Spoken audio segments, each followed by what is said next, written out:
Don't fire this guy, you don't get the $1 billion. I love Joe Biden, but I can tell you, if the name was Trump, there'd be a lot of questions asked. So what I want out of all this, I want the public to understand that the claims they're making that there's no there in Biden's, nobody's looked, somebody should, and I've looked, and I've got a lot of questions. Were they buying insurance by hiring Hunter Biden? Because they sure as hell wasn't buying expertise. Can we ask you about the case that you heard there? Yes, I will. Chuck Schumer today said, it may have planted the first seed in their minds that perhaps the president did something very wrong here. Was that seed planted in your mind or in any other Republicans' minds? So let's hear from what the other side says. Did they selectively take testimony of witnesses to tell a story, which I thought was well told? Will it stand up? So they got caught, is why they released the funds.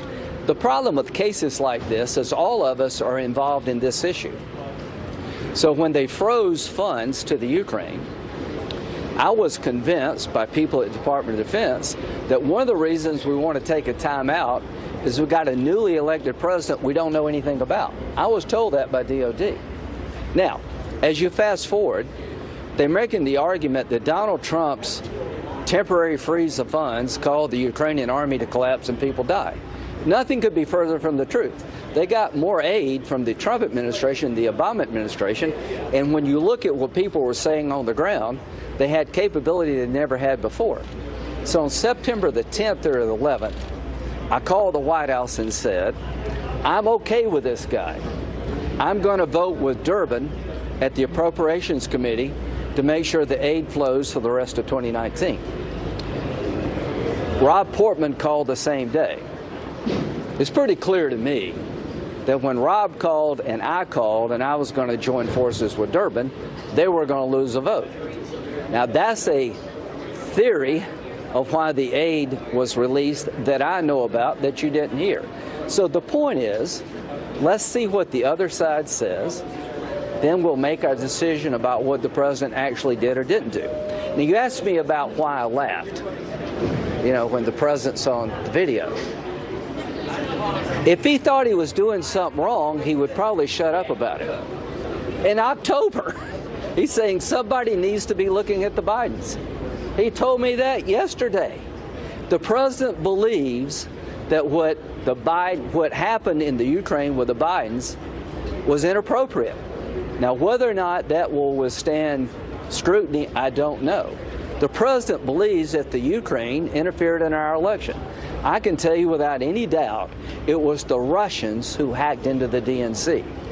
It was not the Ukrainians. I cannot say that there was nobody in the Ukraine that had worked with Manafort that did a number on him. I don't know. All I can tell you is that from the president's point of view, he did nothing wrong in his mind, and end with this thought.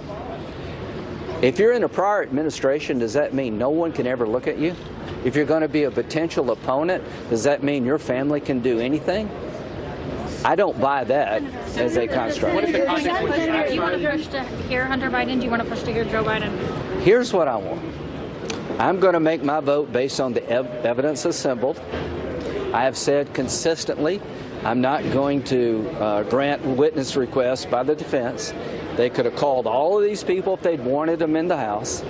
They denied the president his day in court, and I'm not going to legitimize that. There are a bunch of people on my side who want to call Joe Biden and Hunter Biden. I want to end this thing sooner rather than later. I don't want to turn it into a circus. I think Schumer said yesterday we're not willing to trade Joe Biden for anybody.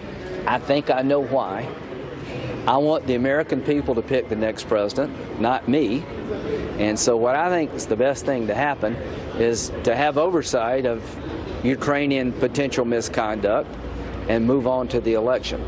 I am not going to use my vote to extend the trial.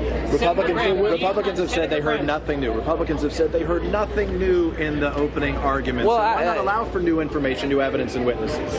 I think they say they've got enough to make their case.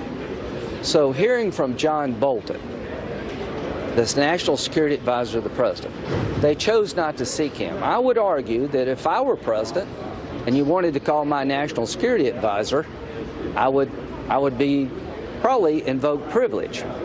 But the one thing I can tell you is that we don't want to start a process where you can do impeachment in the House in 48 days, shut legal issues off and dump them into the lap of the Senate and deal out the courts. I'm not going to do that. There'll be presidents after Trump, and I did support a 2-year inquiry into the president. He turned over 1 million documents to the Mueller folks, and his lawyer testified. I guess what I'm saying is I thought that would be the end of this. What they did in the House has been partisan from day one. 48 days, no ability to have a lawyer. Most of the evidence is hearsay, no ability to call witnesses. And now you want me to fix that by destroying privilege. I'm not going to do it. And Republicans now are on a pretty hard push to call Schiff because these stories about the whistleblower, that somebody on his staff actually coached a whistleblower. I'm not going to do that here. The country needs a break from this. We're going to listen to the case, see what the other side says about what was said yesterday, then I'm going to vote. That's what I'm going to do with my vote. And if you think there's a whistleblower problem, we can deal with that outside impeachment. Do you think the president would have held up aid? All right, we're going to pull back. He says the country needs a break from this. Jason Chaffetz? I think the chairman of the Judiciary Committee is absolutely right.